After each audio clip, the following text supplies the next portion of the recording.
everybody. Today is a fantastic day. I've got an old friend of the Energy Newsbeat podcast, and this is really fun. It's one of my favorite topics. It's about ESG and finance. We've got John Rogers, and I mean, he's with Locust Bioenergy Solutions, and I've known you for quite a while. John, welcome, and thank you for stopping by. Thank you, Stu. It's a pleasure. I'll tell you what, we've got a lot to cover here. And the first thing I want to do is your background. You've been in the industry for quite a while. I mean, you've been, what, 34 years? Is that about right? 34 years. It's gone by in a heartbeat. But yeah, I've been both sides of the sort of oil fence. I've been on the oil service side for a number of years. I was with BP for 8 years. I was one of their global technology directors, and immediately before joining Locust, the company with today, I ran Clariant's oil and gas operations. That was a $650 million operation. We were in 78 countries, so a lot of experience, Wow. a lot of history. And I always joked that I didn't get this gray hair out of a bottle. All right. You brought up a sore subject. You've got hair. Okay. Okay. I one of the other fun things is I've gotten to see you over at the Heart show, the Heart Executive Show. And how did that go? And what were some of the key points at the Heart show, the executive show in Midland? I think a lot of what we're going to talk about today, people are starting to hear about ESG and sustainability. They know we've got these conflicting pressures with the need for more energy, and that basically no energy transition scenario that exists doesn't call for certainly the US to produce more oil and gas, and that's Russia invading Ukraine notwithstanding. So I think people have got this, as one guy from JP Morgan called it, the oil companies have got this straitjacket. They want them to decarbonize, produce more oil, and increase returns, but also having capital budgets slashed. So interesting times that we live in, and that was very much the focus of the last couple of conferences that I've been asked to speak at, either directly or via a panel. Well, as an industry expert, you've seen it all, and especially with 34 years in the business. And before we go any further, I need to tee up my audience on what Locust Bio is, because Locust Bio saves money, ESG, and is important for the oil industry right now. And then we'll jump into the finances of the industry. John, tell us a little bit about Locust Bio and why it's important right now. Great. So before we talk about biosurfactants, which is what we do, what are surfactants? The surfactants are basically the backbone of the chemical industry that supports oil and gas. It's about a $4 billion a year market. About half of that is in the US. And they're in everything you can think of, from drilling products that we need to drill the well, to frack the well, to produce the well, and even to transport the products. They're all based on surfactants. So biosurfactants have been known about for about 20 odd years. These are naturally produced products, but they're not just a green version of what we have at the moment. These have got properties which are absolutely unique. You need about 50 times lower dosage rate to give whatever effect you try to do. Did you say 40? 50 times lower. Wow. If you think of a surfactant, Dawn washing up liquid is basically a surfactant. Well, imagine now if you've got a super, super concentrated product, but it's also very stable, up to 300 degrees F. There is nothing microbial in there. It's a robust product that you can use downhole temperatures. You can use it with acids, and it does some absolutely unique things that a normal surfactant doesn't. And this is really the gist of what we're going to talk about. One of our products called STIM has got a micelle size, which is basically the droplet size, which is so small, it's actually about the width of a human DNA.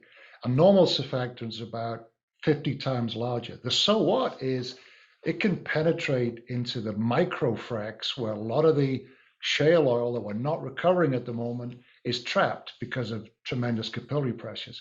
So basically what we do is we can soak these reservoirs, very easy, low capex intervention, and we can get 40, 50% extra oil produced, which lasts for about a year. And Okay. I'll come on to what that means in a second, Stu, but it's Oh, you got an bet. extremely low carbon footprint associated with that additional production.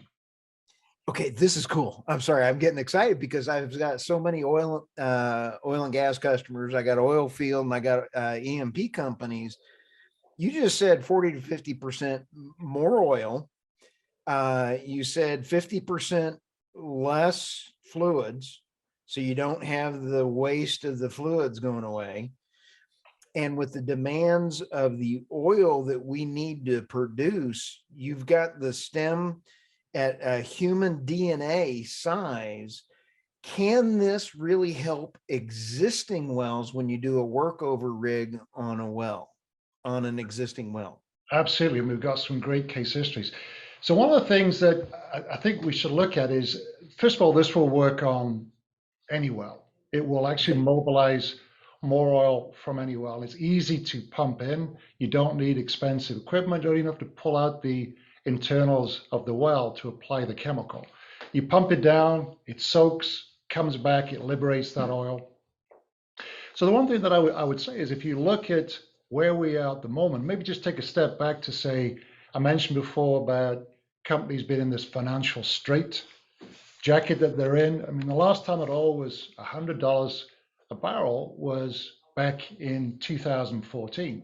Yep. And the so what on that is that at that time, Shell's upstream capex budget was $30 billion in 2014. This year, it's $8 billion. So they don't have the cash to go out there and just drill, even if the public sentiment was for them just to drill and frack more wells. In fact, JP Morgan have said that for this next 10 years energy transition we're going through, there's about a $600 billion shortfall in upstream investment. That's even to get to where we need to be as we're bringing through these new so-called cleaner, low carbon energies into the system. There is no scenario where the oil production in the US doesn't increase. We peaked just before COVID at about 12.2 million barrels a day. By 2030, the EIA is saying their reference case is we're going to need 13.8 million. Now, people know on the call, that doesn't mean we just flatline. Every shale well, which is the main source of oil in the US at the moment, they decline by about 58% per year. So we Mhm. have to be drilling and fracking a lot of wells if we just stick with the usual model, just to even tread water at this rate. Let me back up for just a second, and that is on the $60 billion capex shortfall. 600. 600, excuse me, 600. Wow. Um, does that only keep our normal decline curve steady, or that does not even include any increase in demand, does it? Well, that's the forecast. So what they're saying is that the reference case is going from about 12 million barrels today, 13 million, to maintain that at 13.8 million Wow. by 2030. We've got to do that just basically to tread water. That's just basically replacement production. And that's just the US that we've got to come up with. Okay. But what I'm going to say is that there is an alternative. So obviously what we do is we get more out of existing assets. And to put this into perspective, there's about 1.7 million active oil and gas wells in the US, that's conventional, unconventional. About 245,000 of those are what they call stripper wells. That's wells producing less than 15 barrels. And I would say 6, 7 years ago, as soon as a well started to approach being sort of break-even economics, they would just go and frack another well. Right. But now there's a lot of push, and this I think ties back to the greenhouse gas effect as well, and a big push to get more out of existing assets. So another statistic which surprised me was there's about 3 million plus abandoned oil and gas wells in the US, which are in various stages of disrepair from the earliest days in the oil and gas. They're leaking on average an estimated 281,000 tons of methane, which is 20 times a more potent greenhouse gas than CO2. That's the equivalent of burning 16 million barrels of oil. So, Wow. so I think there's a great uh, push here to say, can we completely eliminate fracking? No. But can we get more out of existing wells? Can we make them last longer, get more out of them? And it's exactly the space that we fit in with our technology. So at the moment, we're only recovering about 10% of the original oil in place from a shale well. And part of that is the shale is so low porosity. The best analogy I can use is think of hitting a car windscreen with a hammer. The micro fracks that you get, shale is almost like slate. It's almost impossible for anything to flow through it unless you're coming through these channels. And at the very end of these fracks is where a lot of this oil is trapped. So as I mentioned, because we have this specialist biosurfactant, which has got such a small micelle size, it can penetrate, it imbibes almost like WD-40 right in, will actually break down what they call the capillary pressure, which is holding that oil, and oil that normally wouldn't move or immobile now moves. So this is where we get the boost from. And what we found is you can actually do that. You can actually do this at multiple times during a well's life and get that kick each time. So the Wow. overall, what we're working towards with some of our customers is we can put this product in at the frac stage on a new well, get a higher initial production, get a slower decline rate, and then we can intervene again within, say, 1 year, 2 year, boost up that production rate. So over the life of a well, we'll keep that well in that economically viable zone for a lot longer. So we're not abandoning wells, the cost of Right. abandoning the greenhouse gas emissions from that, and maybe we can estimate we can take out say 14% of the original oil in place rather than just 10%. So it's a really exciting time. Now, what you noticed here is I haven't talked about green. I haven't talked about the fact that these products are actually made from corn oil and sugar. They're 100% sustainable. They're 100% renewable. But Wow. from that 34 years in the industry, there was always, certainly in oil and gas, that green somehow meant less effective. So we always lead on the performance benefits to ESG and Scope 1 emissions that our products enable by not requiring wells to be drilled, etc. But also as a just the E and ESG for environmental, these products are also 10 times lower aquatic toxicity than a typical surfactant. And when you factor in that you need a lot less, the environmental loading, plus these products will Right. also biodegrade completely in 30 days. So we always say performance first. It's low carbon through improved performance, but also these products have got a low environmental footprint. We even manufacture them in a carbon zero plant in Ohio. Okay, this is going to bring up a big, excuse me, a big point, John, because we all know fracking's got a bad name in Oklahoma and others with earthquakes, and they've just had some earthquakes in Midland and everything else. So if I'm hearing that you're going to have half the water and you're going to have a biodegradable solution in there, that's got to affect the earthquakes and the bad name for fracking. Did I hear that right? 100% right. Okay. As you correctly said, one of the problems that you have is if you actually work out the amount of water that you need to frack a well, it's a phenomenal amount of water. Each frack uses the same amount of water that the whole of New York City uses in about 20 minutes. It's millions of gallons. Now, about 50% of that water comes back with the frack. So it's not actually mainly pumping the water into the frack that's caused the problem, but you're recovering about 50% of the water back, which is contaminated, needs to be cleaned up. And this is why people set up what they call saltwater disposal wells. Yep. And we produce about, in addition to the frack water, but also the water that naturally comes back with the oil each day. And for every barrel of oil produced, there's about 8 barrels of associated water which got to be disposed of. So it's the injection of this water into disposal wells, which is causing a lot of the seismicity issues that you're seeing in Midland. So avoiding fracks is going to be, if you can minimize fracks, probably no technology is going to replace them or eliminate them. But if we can minimize them, then there's going to be a benefit all the way through. You know, John, you the economics alone, let's leave ESG out of this. You got 1 barrel of oil and you got 8 barrels of water to get rid of in a saltwater disposal well. You now then move to 1 to 4 and you're getting rid of 4. Well, we actually need, so for example, we need about actually to do one of the jobs that we do. The best way of comparing what we do is probably a refrac. So a frac is Okay. when it's virgin rock, you get the highest possible production that well's ever going to produce. But then what a company can do when it's sort of halfway through its life is go in and recomplete that well. It Okay. needs about the same amount of water to get that fracking action, but say you'll recover maybe about 60 to 70% of the original frac production. But in Okay. terms of the amount of water you need, uh, you're going to use almost as much as the frac. We actually use 2% of the water. We're only using the water as a carrier of our product. So we get a lot of interest from companies who are actually concerned now about the water usage and disposal. So to apply our product, which I say, if we put it in once a year as a batch treatment, will typically, and we've got about 300 case histories now, will lift that production rate up by an average of 40% over the year. We've had This some is wells. significant. And just going in and adding it as a proactive measure in a well keeps it going longer.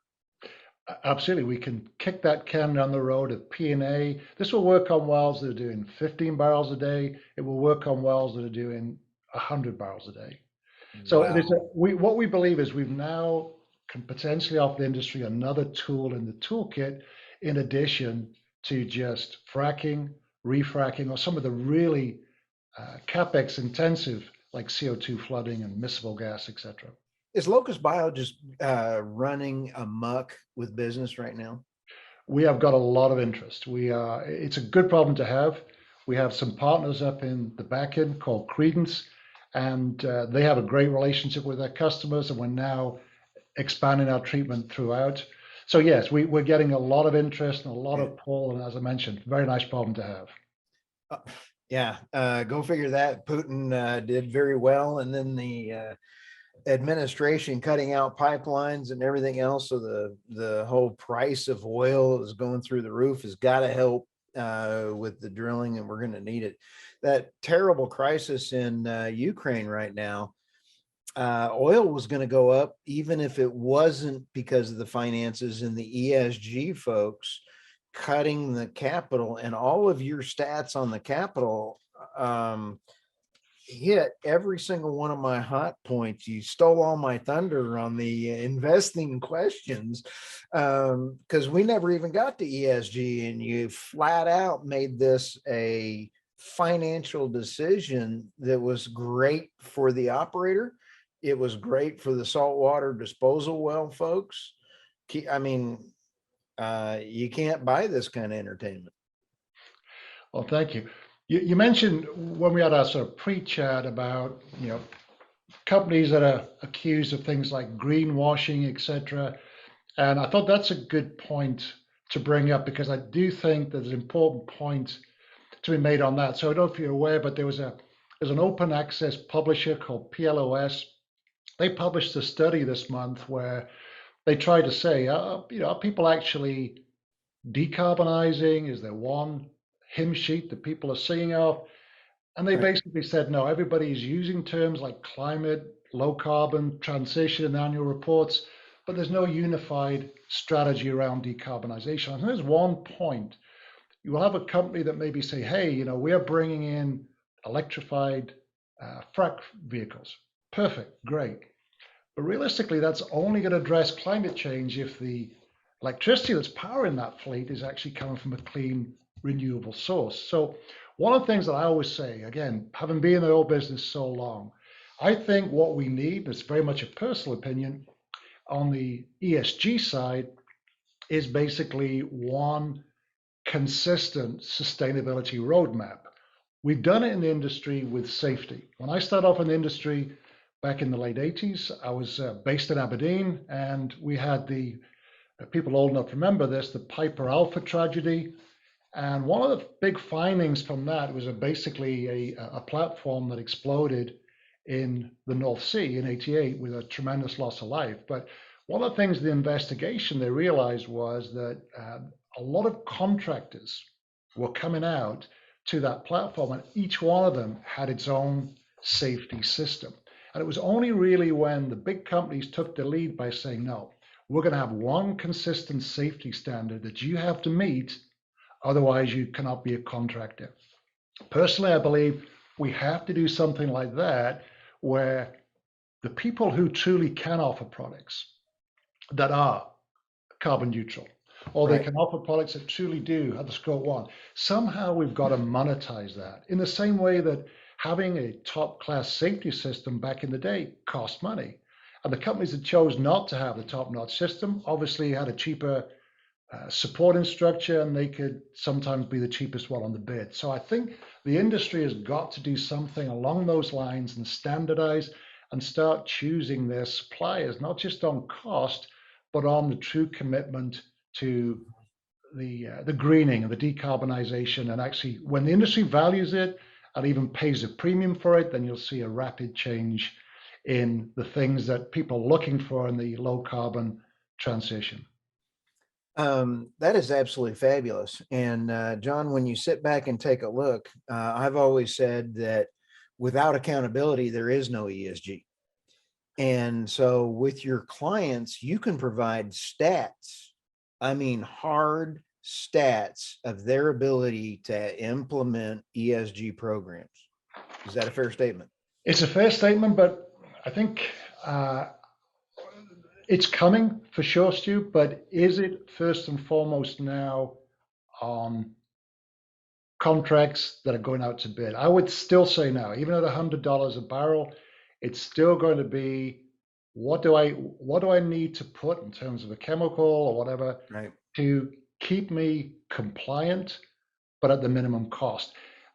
And I know that a lot of oil companies are starting to have some of their executive pay linked to things like CO2 reduction, scope one emissions. As that pushes down, it Right. has to become at the well site a critical factor. Otherwise, it's a little bit like world peace. No one's against it, but not many people are actively working towards it. Sheffield from Pioneer is always outspoken, and I love the way he just cuts to the bone on these things. And he just said just recently, even if oil goes to 100, and I think it was 50, 80, whatever it is, he said, we're not going to drill anymore because we've got to be fiscally responsible to our investors. And if you're fiscally responsible to your investors and it's not going to drill anymore, we are going to see increased prices, but the oil field service folks, their prices are going up in drilling. So, that's going to be, this is all economics in saving the water, the saltwater disposal. That's a big cost savings. And how do we keep those oil field service folks from having their prices keep going up, because that's going to impact the sell price of the oil, and then that's going to impact the price at the pump, because the refineries, I mean, this is a big squirrel that we've got going on right now. For sure, and it's a circular economy. I would say that most of the traditional surfactants that I mentioned again, which again are the backbone of a lot of chemistry, they're derived from oil and gas. They come from refined products. So a lot of the costs of the products that are used, certainly the chemical market, which I'm familiar with, are directly linked. So when the oil price goes up, their costs go up. So obviously they've got to pass on that. One of Right. the things that I don't think happened during this last sort of crash that we've had over the last couple of years, COVID related, is Yep. there are not many companies that actually fell out. Not many of the people on the service side went bust. So we've still got a lot of healthy competition. Nice. Unfortunately, it's competition based on price typically, and if something works, you keep doing it, and that's Right. they know that the moment price is still king. So I come Right. back to what I was saying, that yeah, prices will go up, but it's going to need that intervention at the board level where a company will say, look, this is what we value. Right. And there's going to be a certain, obviously, they've got to then qualify as many people as they can and get the best value they can for their money. But it can't just be, as we always say on the Well, chemical side, what's the price per gallon? John, your comment about how we get this as a standard for ESG is phenomenal. How do we get that articulated to everybody so that we can get that out there? What are your thoughts on that? I mean, podcast is not going to cut it, but is there a group that we need to target, or what are your thoughts on getting that message out to everybody? I think it's coming, Stuart. If you think about where nobody was really talking about ESG, nobody was talking about carbon. They knew it was the 800-pound gorilla in the room 5, 6 years ago, but nobody was doing anything about it. Now, I think from a legislative point of view, from a certainly public opinion point of view, that there are people who, if they do, and I'm not just about oil and gas industry, I'm talking about Right. sustainability and renewability in the consumer industry. I think it will come through. This pressure needs to be maintained. The oil and gas, we need to be getting oil and gas and valuing the companies from a shareholder perspective who truly are making the commitment to do something differently. One of the things you talked about greenwashing before, I think one of the most problematic things is some of the large oil and gas companies, in theory, said, oh, we've slashed our methane leaks, we've slashed our CO2 Right. because they've sold off some of their older properties. Well, they have doesn't Right. mean they decommissioned them. It means that they sold them on to somebody else and they basically exported the problem. So until the markets truly say, okay, well, actually, what we need you to do is to fix them, not just sell them and make it Right. somebody else's problem. So I think there's a public opinion. I think what people like Statoil did, the Norwegian Sovereign Fund and people like Blackstone are Right. doing, and BlackRock, this is what we need. We need that pressure. I'm not a big regulatory guy. That means we have to force the government to legislate on this, but I just think we need to get more companies stepping up and saying, no, this is a major problem. I think it's a major problem. There's some statistics out there which are phenomenal. They say just since 1990, half of the CO2 that was ever emitted since the start of the Industrial Revolution has come in the last 30 years. And then people look at the fact that, okay, well, we're going to invest in carbon capture technologies. And I mean, who doesn't want that? I mean, it's absolutely what people want. But what we've got to realize is where the carbon capture technology is at the moment, CO2 capture is, the total capacity that we've got for removing CO2 at the moment is 40 million tons a year. Okay, that's great. The slight problem is we're putting out 43 billion tons of CO2 in the atmosphere every year. So at the moment, we're only capturing 0.1%. So climate change is real. CO2 is real.